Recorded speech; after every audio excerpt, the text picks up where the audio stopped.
Okay, thank you, everyone. Australian captain Steve Smith ahead of you tomorrow's first test here in Gaul. You got any questions for Steve? Smoking. Stephen, you seem to have indicated this morning that Travis Head will open, so everyone's assuming Sam Constance misses out. What's the thinking behind that? I'm not sure of the actual 11 just yet, but yeah, Travis is going to bat up top. We'll have another look at the surface today and have a chat.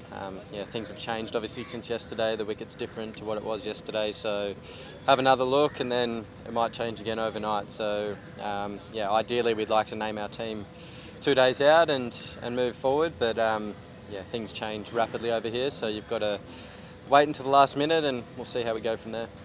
Steve, how's it that to be back in the saddle as captain? Oh, I'm looking forward to it. Should be good fun. I enjoy leading in these conditions. I think I understand subcontinent pretty well in terms of what's needed at certain times and things like that. So yeah, it should be good fun. You've played out here in Gaul before. How does the pitch compare from what you've seen already to what you've seen in the past? I'm unsure yet. Yeah, I mean it's pretty dry. Yeah, there's not a great deal of grass, if any. So I assume it'll take some spin at some point, whether that's from the start of the game or as it wears on. I'm not entirely sure just yet, but yeah, whatever it is, we're ready and looking forward to it. Thought about the 10,000th run, Steve?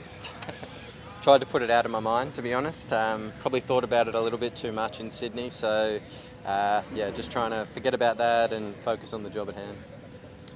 Steve, the World Test Championship is Australia's already in the final.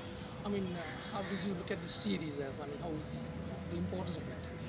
I think every test you play for your country, you want to win. So I think it's going to be a great challenge for us here. I think last time we came, it was 1-1.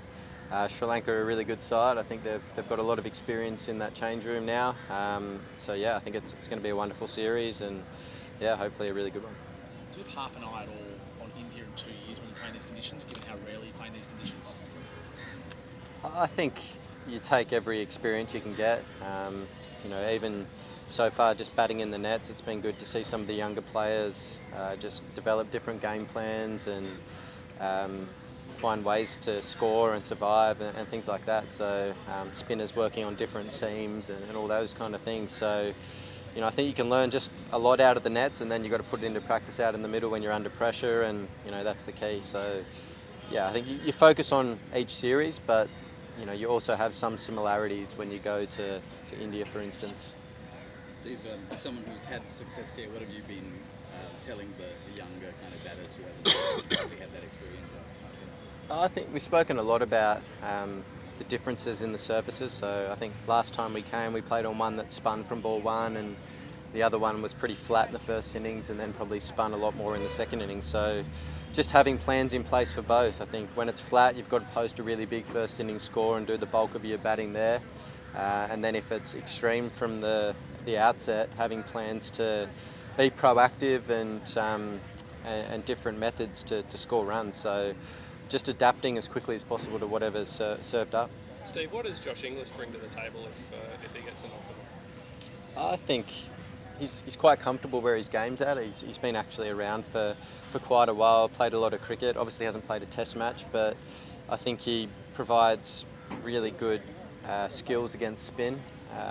He scores all around the ground, he's got all the shots, he's got a good defence, so yeah, I think he's someone, if he gets an opportunity, he'll do a really good job. You said he hasn't played Test cricket, but he was involved in some pretty high-pressure situations at the World Cup in India, I think, end of 2023. Does that sort of thing hold someone in good stead? I mean, I think so, yeah. He's had experience in those conditions, albeit in white ball cricket, but there is some similarities there in the way practice wickets behave over there. Some of the wickets we played on behaved, so yeah, I think it certainly holds him in good stead. You spoke about the younger batters and like what they're doing in the nets. Like, how different is your approach compared to say when you came to the first time to the subcontinent? Like, compare yourself here to Constance and everything else. Yeah, I mean, I think the game's changed a lot since I first came to the subcontinent. I think you see guys playing all different shots now to put pressure on the bowler, and also probably the easiest way to survive at times. I think the game's evolved a lot in the last 10 years, so it's cool to see some of the shots that these guys bring out and the way they're able to move the game forward. Is one of the things you're weighing up whether to play two seamers or one seamer? Is that- I mean, we're weighing up all sorts of things. Could play no seamers. We'll see how we go. But yeah, look, it's those things we have to think about. 3 spinners, 2 spinners, 5 spinners. There's all options on the table. So we'll wait and see. Could you get here earlier tomorrow to have a look, given it's up in the air? Probably, yeah. Come down and see what the wicket looks like, and probably make our final decision then. All good, guys? Thank you. Thanks. Thanks, Greg.